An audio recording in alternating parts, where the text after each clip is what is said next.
히브리서 독자들이 가지고 있는 문제들, 즉 바른 신앙에서 떠나 있는 상태가 있었다는 것을 지난주에 말씀드렸습니다.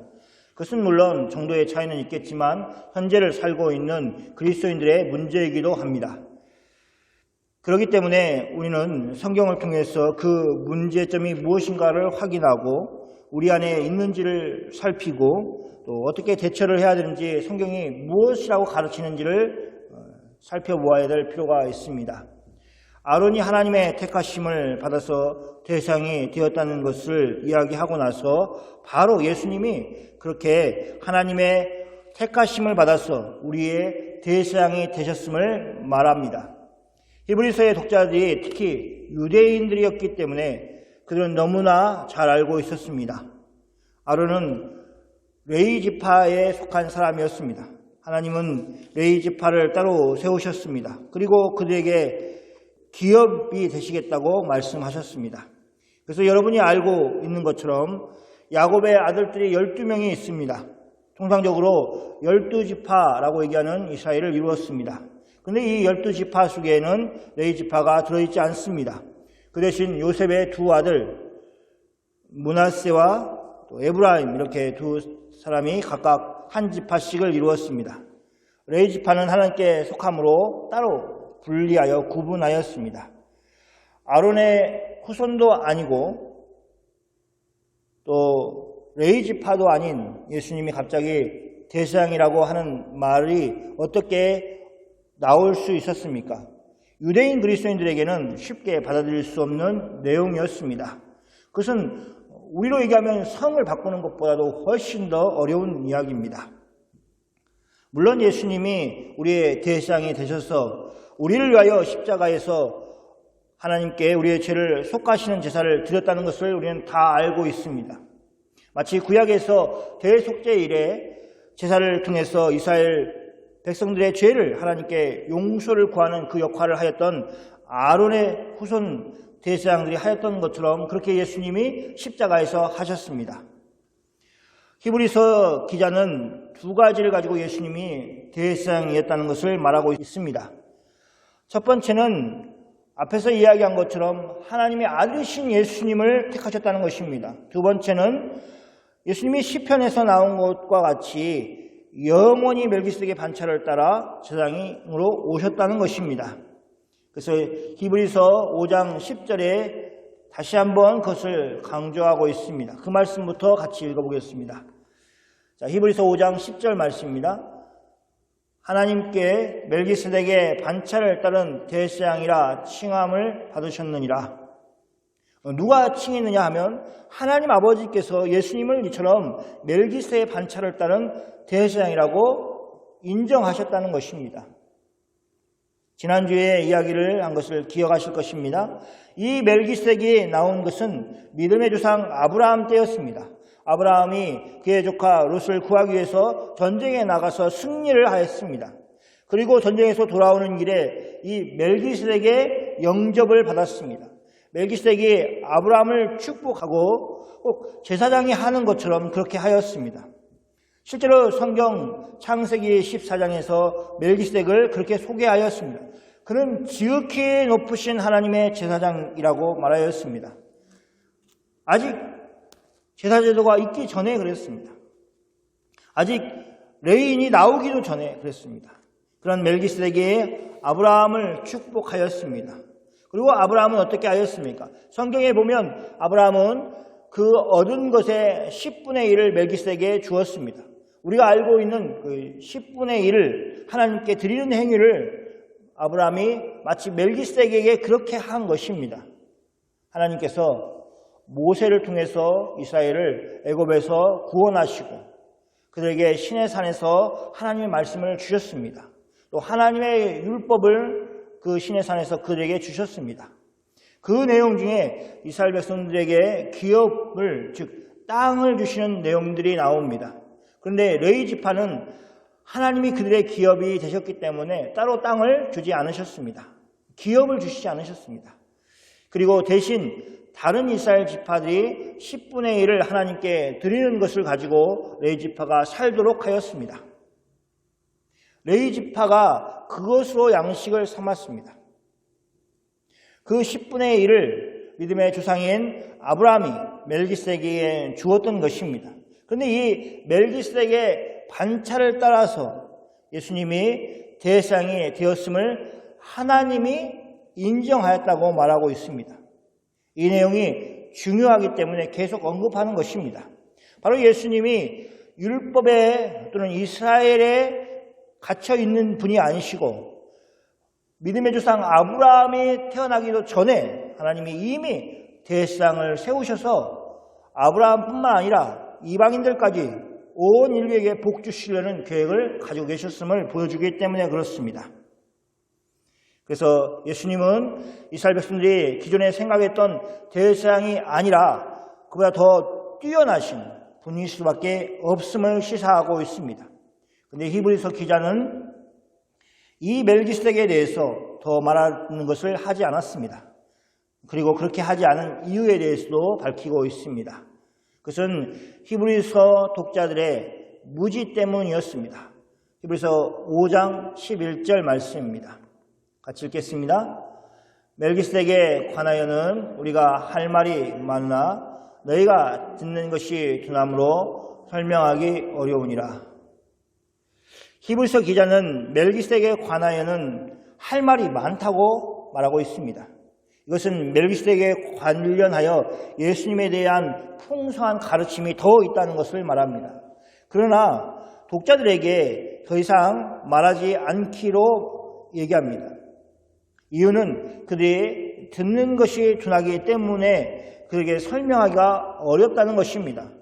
이 설명하기가 어렵다는 것은 그 내용 중에 일부를 오늘 우리가 같이 살폈습니다. 그런데 여기서 이야기하는 것은 너희가 듣는 것이 두나무로 라는 말은 그 내용이 어렵다는 것에 초점이 있는 것이 아닙니다. 오히려 내용이 아닌 그들의 마음이 문제라는 것입니다. 그들의 마음을 열고 그 말씀을 듣지 않기 때문에 벌어지는 일이라는 것입니다.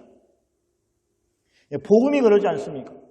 어떤 사람은 너무 쉽게 이해하고 너무 쉽게 받아들이고 또 그리고 쉽게 예수님을 믿습니다. 그런데 학식이 있다든지 또 사회적으로 명망이 있는 사람들마저도 때로는 이해하지 못합니다. 그런 일들이 있습니다. 그것은 그 내용이 어려워서가 아니고 마음을 열고 그 말씀을 받아들이려는 그 자세가 없기 때문에 그렇습니다. 그들은 처음에 그 사실을 알고 믿었습니다. 무엇을 믿었습니까?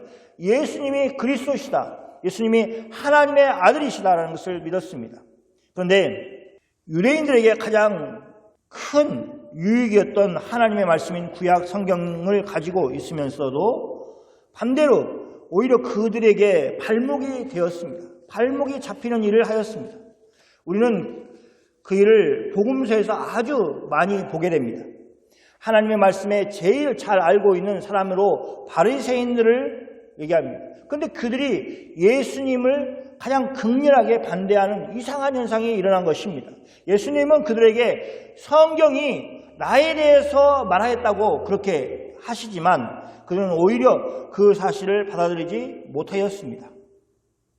오히려 어떤 사람들이 예수님께 나왔습니까? 세상적으로는 천대받는 사람들, 세상적으로는 하나님 말씀을 잘 알지 못하는 것 같은 그런 사람들이 예수님께 나와서 구원함을 얻었습니다. 이 복음서에서 벌어지는 일들이 이제는 히브리서 독자들이 속한 교회 안에서도 벌어지고 있는 것입니다. 그들은 자신들이 알고 있는 구약의 성경들의 내용들을 살피면서 예수님을 통해서 온 그 복음을 온전히 받아들이지 못하고 오히려 그것을 받아들이는 데 둔하였습니다. 그래서 듣는 데 둔하였다고 얘기를 하는 것입니다. 그래서 바른 복음을 선포하는데 이상하게 어려운 것입니다. 교회 안에서도 그런 일들이 벌어집니다. 신앙생활을 오래 하신 분들은 도무지 들으려고 하지 않습니다. 자신들이 다 안다는 자세를 가지고 있습니다. 그래서 정말 아는지 확인해 보면 많은 경우에 제대로 알지 못하고 있을 때가 많습니다. 그런데 시간이 지나면서 자신도 모르게 드러내려고 하지 않습니다. 모른다는 사실들을 알리는 것이 부끄럽습니다. 그래서 질문을 하지 않습니다. 질문을 하면 자신의 신앙 상태나 또 성경 지식이 다 드러나기 때문에 그렇습니다. 마치 그것은 영어를 배우는 것과 같습니다. 이민을 와서 처음에 다 영어를 못할 때, 처음 영어를 배울 때는 긴장감을 가지고 열심히 배웁니다. 못하는 줄 다 아니까 오히려 부끄러움도 없이 물어보기도 하고 또 해보기도 합니다. 그런데 각각 사람의 기준이 다르겠지만 어느 정도 본인이 영어를 한다고 생각하면 이제 영어를 공부하지 않습니다. 눈치로 알아볼 수 있습니다. 다 알지 못해도 큰 어려움이 없다는 것을 알게 되었습니다. 그래서 그냥 더 이상 배울 필요 없이 기존에 알고 있는 정도로 그냥 그렇게 삶을 살아가는 것입니다. 꼭 그 모습으로 우리가 신앙생활을 하고 있는지 우리 자신을 바라봐야 됩니다. 내가 알고 있는 것, 내가 젊었을 때 배운 것, 내가 전에 배운 것으로 충분히 신앙생활하는 게 아무 불편함이 없어. 이런 마음을 가지고 있다면 정말 그 마음은 깨야 됩니다. 오랜 경험으로 교회 생활을 하는데 별 지장이 없으니 성경을 좀 몰라도 아무 지장이 없더라 하는 그런 자세로 신앙생활을 하면은 안 됩니다. 그래서 새로운 내용을 배울 그런 생각을 하지 않습니다. 지금 히브리서 기자가 바로 그런 부분을 지적하고 있는 것입니다. 듣기에 둔함으로. 이것이 바로 그런 표현인 것입니다. 이런 지적은 교회 공동체를 위한 것입니다. 그것은 교회가 그 일에 대해서 수정하라고 말하고 있는 것이기 때문에 그렇습니다. 히브리서 기자는 예수님을 믿고 신앙생활을 한 때가 오래되었기 때문에 그 독자들이 마땅히 선생이 되어야 마땅한데도 불구하고 그들은 아직도 하나님의 말씀의 초보적인 진리에 대하여 누구에게 전반적으로 다시 배워야 할 그런 상태라는 것을 지적하고 있습니다.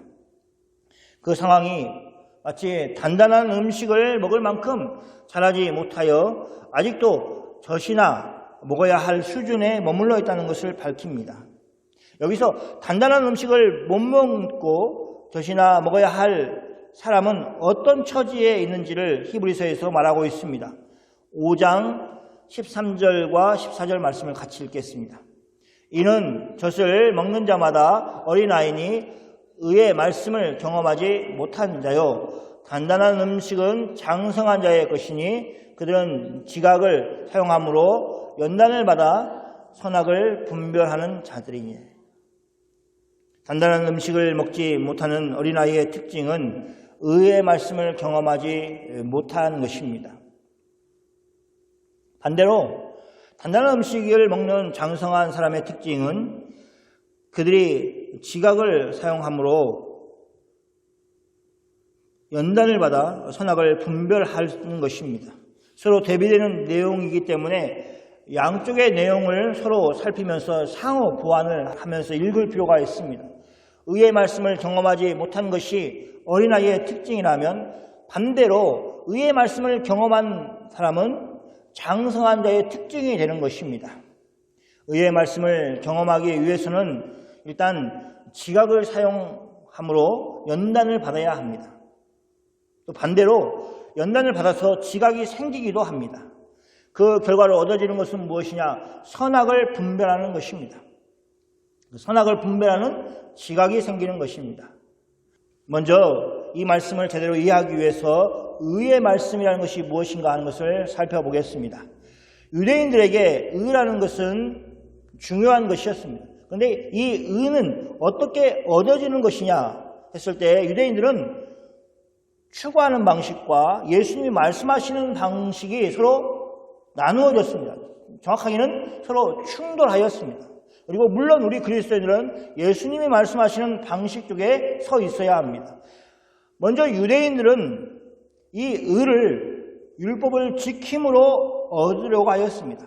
율법을 자신이 잘 지키면 그 의를 획득하는 것으로 생각하였습니다. 그래서 나는 의로운 사람이다 라고 말하였습니다. 그래서 율법을 지키는 것이 중요하였습니다. 그런데 성경이 이야기하고 있는 것은 무엇이냐 하면 유대인들뿐 아니라 모든 사람이 이 율법을 지키지 못한다는 것입니다. 하나님은 지키지 못한 율법을 왜 이스라엘에게 주셨습니까? 율법을 주신 이유 가운데 하나는 바로 그것을 지키지 못한다는 것을 깨닫게 하시는 것입니다. 지키지 못한다는 것을 알아야 된다는 것입니다. 그래서 율법을 열심히 지키려고 하는 사람일수록 자신이 율법을 지키지 못하는 죄인이라는 것을 깨닫게 됩니다. 물론 하나님은 거기에서 끝나시는 것이 아니라 그래서 자신의 힘으로는 의를 이룰 수 없음을 인정하고 하나님께로 찾아 나와야 한다는 것을 말씀하신 것입니다. 그래서 십자가가 중요합니다. 십자가는 바로 인류가 스스로의 힘으로는 의를 이룰 수 없다는 것을 예수님이 대신 십자가의 죽으심으로 보여주셨기 때문에 그렇습니다. 그래서 신약 성경은 계속해서 한 의가 나타났다고 말하고 있습니다. 그것이 바로 예수 그리스도의 의입니다. 다르게 얘기하면 예수님이십니다. 오늘 본문에서 이야기하는 의의 말씀은 예수님 자신인 것입니다. 그러므로 그들은 예수님을 믿고 그 안에서 예수 그리스도를 믿는 신앙으로 삶을 살아야 하는데 그 삶을 경험하지 못하였다는 것입니다. 예수님 안에서 살아야 하는, 그래서 예수님을 경험하면서 늘 살아야 되는 삶을 포기하였기 때문에 젖을 먹는 자같이 어린아이의 상태로 계속 머물러 있을 수밖에 없다는 것입니다. 반대로 지각을 사용하여 연단을 받는 것을 필요함을 얘기하고 있습니다. 의의 말씀을 경험하지 못하니까 선악을 분별하기 위해서 연단을 받는 그 일을 할 수가 없습니다. 지각을 사용할 수가 없습니다. 결과는 당연히 하나님을 기쁘시게 하는 일을 알지 못함으로 하나님이 기뻐하시는 일을 행하면서 살 수가 없는 것입니다. 여기에는 또 하나의 신앙의 원리가 있습니다. 그것은 연단이라는 것을 어느 누구도 좋아하지 않겠지만 그것이 반드시 있어야 된다는 것입니다. 예수님을 믿고 나서 우리 모두는 하나님이 우리에게 복을 주시기를 바랍니다. 그런데 성경이 이야기하는 것은 우리가 하나님이 원하시는 방향으로 자라가라는 것입니다. 그것은 여기서는 선악을 분별하는 것이라고 말하고 있습니다. 선악을 분별한다는 것은 어떤 것을 하나님이 기뻐하시고 하나님이 원하시는가를 분별할 수 있는 것을 이야기합니다. 네, 그것이 어떻게 되느냐? 훈련으로 된다는 것입니다. 훈련이라는 것은 쉽게 이야기하면 이렇습니다. 자연스러운 것이 아니라는 것입니다. 힘든 것, 또 내가 하고 싶은 것을 한다는 의미가 아닙니다. 이 신앙의 연단은 어떤 것이냐? 또 신앙의 훈련은 어떤 것이냐? 늘 우리의 옛 생각을 버리고 하나님의 선하심을 쫓아 하나님의 의로우심을 쫓아 사는 삶이기 때문에 늘 결단하는 그 연습과 또 훈련이 있어야만 된다는 것입니다. 연단을 받는 것은 적극적으로 그렇게 삶을 사는 것을 말합니다. 도망치지 않는 삶을 얘기합니다. 어떤 일이 생기느냐 하면 그 일로 인해서 지각이 생깁니다. 판단 능력이 자라게 되어 있습니다. 그것이 바로 성숙을 이룬 것이고 오늘 본문으로 표현한다면 단단한 음식을 먹을 수 있는 장수한 사람이 되는 것입니다. 아브라함을 가지고 예를 들어보겠습니다. 그는 어느 날 가나안 땅의 가뭄으로 인해서 애굽으로 내려갈 수밖에 없었습니다. 하나님께서 약속의 땅 가나안에 머물러라고 말씀하셨음에도 불구하고 그는 가뭄이라는 시련이 있으므로 물이 있고 양식이 있는 애굽으로 쉽게 내려갔습니다. 이처럼 그는 하나님의 약속을 쉽게 생각하였습니다. 쉽게 버렸습니다. 어려운 일이 생기니 하나님 말씀을 따르지 않았습니다. 이처럼 그는 하나님의 약속에 대해서 또 분별하는 것에 대해서 연단을 받는 것에 대해서 제대로 알지 못하였고 실천하지 못하였습니다. 그런데 그랬던 아브라함이 어떻게 변했습니까? 하나님과 동행하면서 하나님이 얼마나 신실하신가, 또 하나님의 말씀을 따라 사는 것이 얼마나 복된 삶인가 하는 것을 알게 되었습니다. 하나님을 신뢰하는 사람으로 성장하였습니다.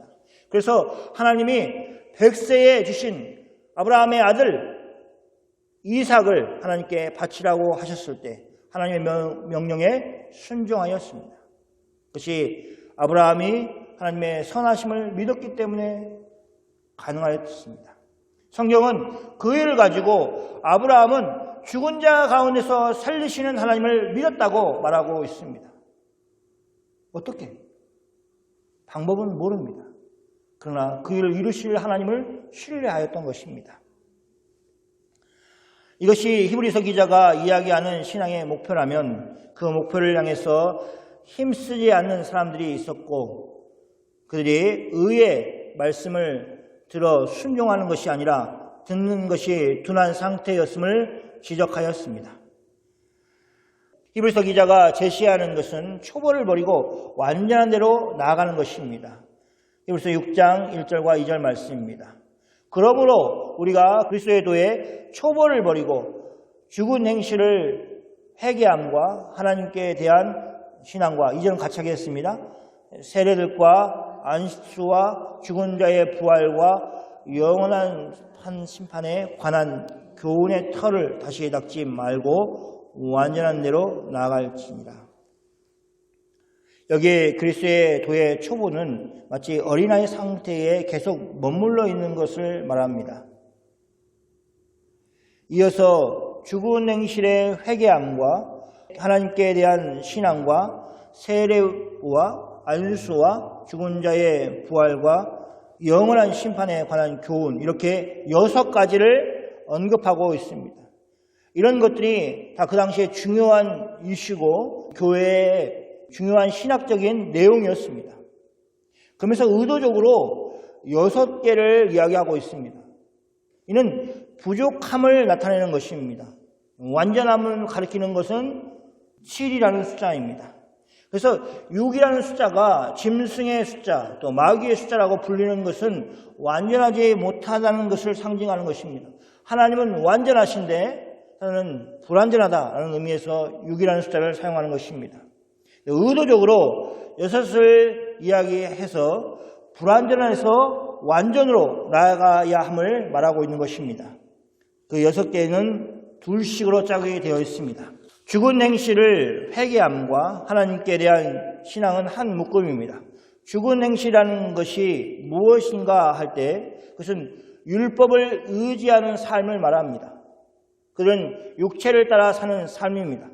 육체를 따라 삶, 그래서 막 번잡하게 산다, 또 문란하게 산다, 이런 의미가 아니고 자기의 그 행함을, 자기가 어떤 결과물을 만들어낼 수 있다고 생각하는 모든 것은 다 육체를 따라 사는 것이고 또 그것은 죽은 행실인 것입니다.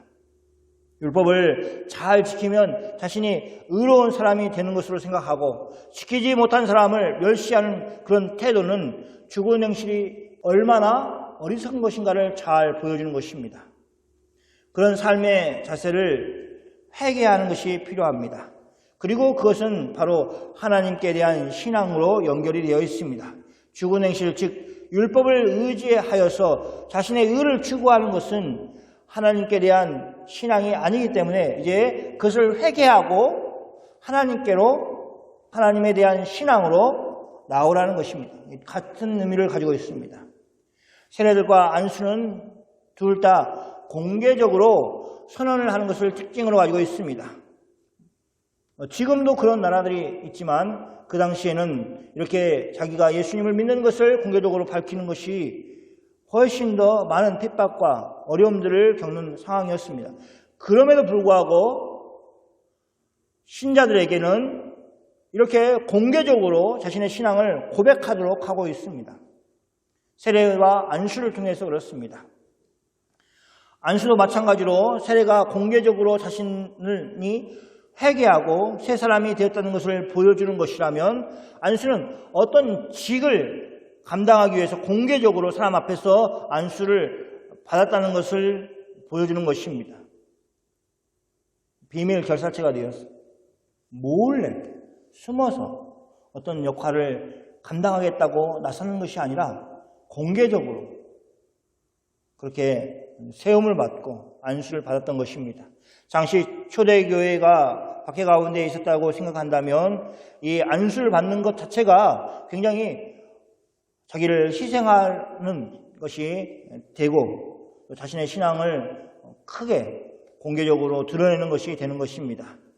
그리고 다 이어서 죽은 자의 부활과 영원한 심판은 미래적인 일을 말하고 있다는 것에서 공통점을 가지고 있습니다. 죽은 자의 부활은 예수님이 이 땅에 다시 오실 때에 이루어질 것입니다. 그리고 그와 동시에 영원한 심판이 있을 것입니다.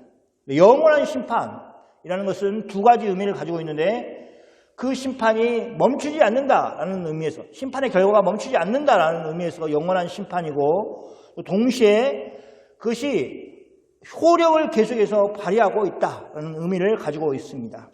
이런 내용들을 초대교회 성도들이 알고 있고 믿는 것이었습니다. 그런데 그런 교훈의 터를 다시 닦지 말라고 얘기하고 있는 것입니다. 사도 바울이 서신서에서 여러 번 강조했듯이 전에 사도 바울이 그 교회에 있으면서 하나님 말씀을 가르칠 때에는 다 알아듣고 다 믿었습니다. 그런데 사도 바울이 교회를 떠나 다른 곳에서 선교를 하고 있을 때 나중에 들려오는 소리를 보니까 그 교회가 자기가 가르친 그 믿음 위에 그 복음 위에 서 있지 않는 일들이 허다하였습니다. 사도 바울에게 들었던 그 복음대로 서 있지 않고 바른 복음을 떠나서 자기 마음대로 사는 일들이 허다하였습니다. 그런 것과 같은 상황을 지금 이 히브리서 독자들이 경험하고 있는 것입니다. 그들이 다시 그 초보적인 것의 가르침을 받아야 될 상태가 되어버린 것입니다. 사람들이 그것을 기반으로 해서 잘해야 하는데 그렇지 못하였습니다. 오히려 그 초보적인 것마저도 잃어버려서 다시 초보적인 것을 가르쳐야 되는 상황 가운데 놓인 것입니다. 그래서 마치 젖이나 먹어야 하는 어린아이의 상태를 계속 유지하고 있는 것을 말하고 있는 것입니다. 그래서 히브리서 기자는 어떻게 해야 한다고 하고 있습니까? 그 초보적인 자리를 버리고 완전한 대로 나아가야 된다고 말하고 있습니다. 초보적인 자리를 버리라는 말은 무엇이냐면 더 좋은 것을 얻기 위해서 앞으로 향해 가라는 것을 말하는 것입니다. 그 초보적인 것이 나빠서 버리는 게 아닙니다. 그것을 딛고 더 완전한 것으로 나아가야 되지 않기 때문에 나쁜 것이 되는 것입니다. 물론 개인 취향이 있겠지만 어렸을 때 가지고 노는 장난감이 있습니다. 그 장난감이 그 나이에는 좋아 보이죠. 그리고 아이고 부모가 봤을 때도 대견하고 막 이렇게 보이죠. 근데 다 자라서 결혼을 하고 자녀가 있는데도 그 장난감을 가지고 놀면은 물론 그럴 수도 있죠. 하지만 그것이 한심한 것이 되는 것입니다. 왜 그렇습니까? 그 나이에 맞는 일을 해야 되는 것입니다. 그런 것처럼 신앙에 연륜이 쌓이고 신앙이 자라면 어떻게 하냐?